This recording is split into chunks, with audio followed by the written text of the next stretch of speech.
4 கூட்டணி இல்லை, 4 பிரிவாக. இதை தவிர இன்னைக்கோட டிவி ஈவி எல்லாத்தையும் நீங்கள் மூடி வச்சிடலாம். இதுதான் நடக்க போகுது. எல்லாருக்குமே தெரியும், அரசியல் தெரிஞ்சவனுக்கு பூரா தெரியும். திமுக கூட்டணி ஒன்று, அதிமுக பாஜக கூட்டணி, அது எடப்பாடி கிடையாது. புரியுதா உங்களுக்கு? ரெட்டலை யார்கிட்ட இருக்கோ அதுதான் அதிமுக. அமித்ஷா இப்போ வரையும் எடப்பாடி சிஎம் கேட்டுட்டு சொல்லவே மாட்டாங்க. டைம் இருக்குல்ல, அதுக்குள்ள எப்படி?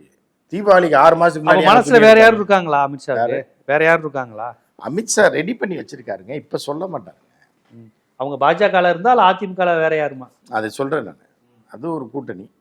அப்புறம் இது விஜய் கூட ஒரு 2-3 பேர் சில்லற கட்சிகள் ஆட்சியில் பங்கேற்ற மிகப்பெரிய ஒரு தலைவர்லாம் இருக்காரு. எங்க அர்ஜுனா, ஒரு கிருஷ்ணசாமி, அவர் விஜயோட போ ரெடியா இருக்காரு. அதில் போறாரு, உறுதி. அது என்னன்னா, அவர்லாம் மிகப்பெரிய அரசியல் தியாகிங்க. அவங்க இனத்துக்காகவும் தமிழ் இனத்துக்காகவும் தென் மாவட்ட மக்களுக்காகவும் தன்னோட உயிரே அர்ப்பணிக்கக்கூடிய ஒரு மிகப்பெரிய தியாகி. அவர் கலைஞர் 2 சீட்டு கொடுத்தாரு கட்சிக்கு, 2லயும் அவரே நின்றார்.